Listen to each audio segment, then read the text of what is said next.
Yo, still bills, what's the deal, man? Yo, it's Tuesday.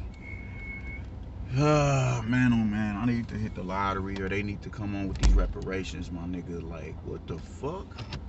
Niggas got a, man, listen, South Omaha's a trip, man. I don't be seeing this shit down north. They got a motherfucking chicken in the front yard, man. The essays be over here wildin', man. But, yeah, man, the government need to come on with these motherfucking reparations, man. I need about a year vacation to see the world. But peep game, man, we got to get into this shit, man. And I want to talk about bad stoppages on the PBC side of the street, my nigga. Like,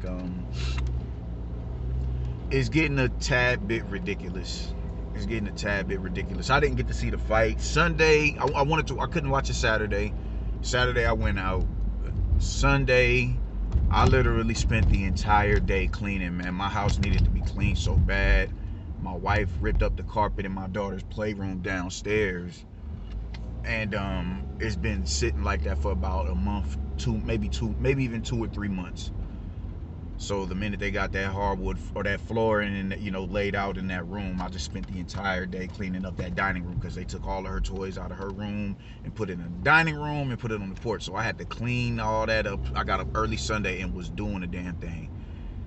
So I couldn't watch the fight on Saturday. On Sunday neither. I couldn't watch the fight on Saturday. I went out. Couldn't watch it Sunday. I was cleaning. Monday, yesterday, nigga, I rented John Wick. I had to watch John Wick. That's a ballin' ass movie, so I'm gonna watch it today. But the thing is, bro, it's just getting a little bit ridiculous what's going on over there. I didn't see the fight, but I saw the exchange that was taking place when the ref stopped the fight. Now, I'm hearing that Carlos Adames was putting paws on dude the entire fight. But in that particular exchange, it's like, all right, bro, was that necessary to stop it at that juncture in the fight? Was that necessary? Because I'm looking at a dude who could have kept fighting.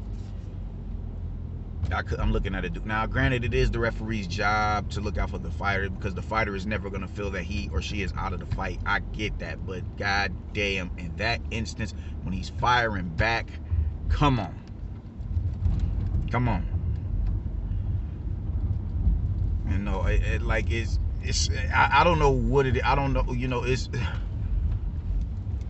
every time I bring up PBC, it's like I always bring up Matchroom, and about personally, I don't give a fuck. So they do the great work, so they're gonna get complimented for the work that they put in. But on the Matchroom side, look at who's lost. Canelo lost on Matchroom. Anthony Joshua lost twice on Matchroom, and Katie Taylor just lost. Those are the three faces of the sport. Canelo and AJ are the faces of men's boxing. Katie Taylor's the face of women's boxing. And they lost.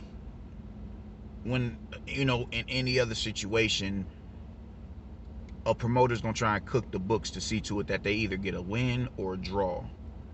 Like Canelo and Golovkin won. They gonna do that. But they don't do that.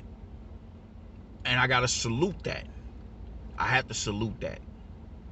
Motherfuckers go out there, hey, yo, man, your O is on the line. Your reputation is on the line. You better hope that you have galvanized, a big enough fan base to where they're going to rock with you in the loss, because I'm not going to cheat the fighter who's put in a lifelong work ethic and dedication to this craft. I'm not going to cheat him just because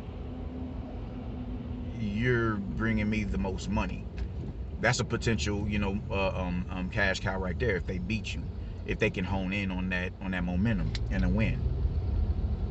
So they do great work over there, man. I gotta salute that shit, man. They for the PBC to put a belt in Rolly's hand in a bullshit loss, it's a stain, bro. Just the thing is this, man. The PBC is gonna have to go a year or two flawless, without any fuck ups, without anything goofy, for them to kind of start to, remove the blemishes off their name, off their rep.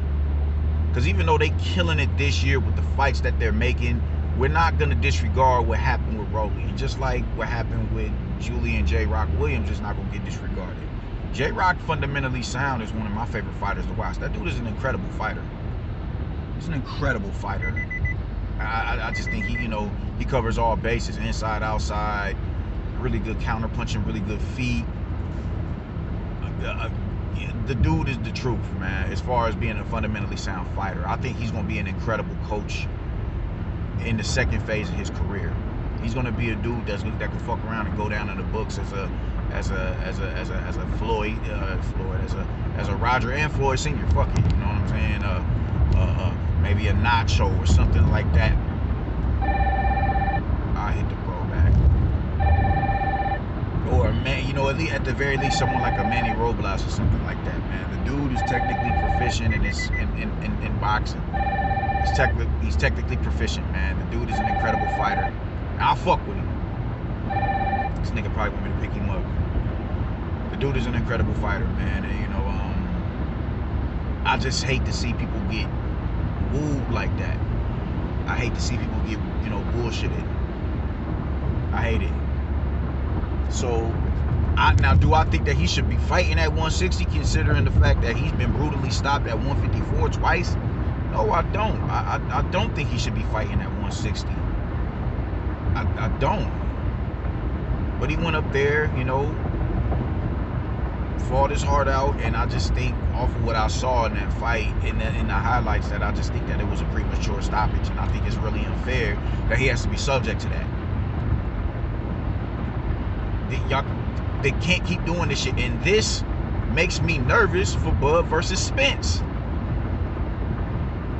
You know what I'm saying? Will they jump in and immediately wave off the fight if Bud takes a big shot in the middle of an exchange? No, bro, like, that's not cool. You know, you have to take all of these things into consideration when it's something bigger on the horizon. And what's bigger on the horizon is Bud versus Spence. This is a legacy-defining fight. So, 2 questionable stoppages in a month's time is something that you know, you have to pay attention to. You got to pay attention to that shit, bro.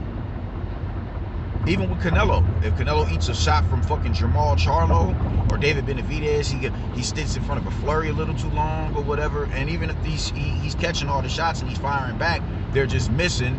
And the shots that Canelo was shooting back, they just so happen to be slightly off the mark. And David Benavidez or Charlo's shots are slightly on the mark. And when I say on the mark, they're at least touched in the gloves or something. You know, one shot might get through. Are they going to wave off the fight in a situation that happens, man? You have to look into that shit.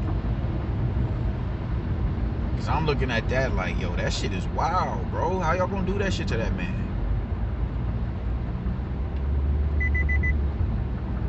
I just think this shit is unfair, man. You know, the training camp and the preparation that these cats put into these fights, for them to be shortchanged like this in a fight, it's just it's an injustice to that fighter. You can't sit here and wave off a fight. Maybe, like I said, I'll go back and watch the fight. I'm gonna definitely go back and watch the fight. But man, if he weathered that storm early on, and he's still showing signs of being competent in there, being defensively responsible, you know, his instincts are telling him to fight back, bite down and fight back, and he's doing that shit. He's still competent enough to get around, you know, to defend himself. His guard isn't compromised. He's not woozy. He's not out on his feet. He's getting to the side and around punches and under punches. I just don't see how it's logical to sit there and stop him or to stop the fight. I think that shit is fucked up.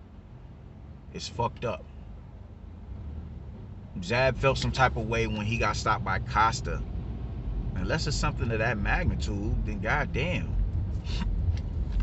Give these fighters the opportunity to redeem themselves. And in that situation, he would look like he was redeeming himself by firing back.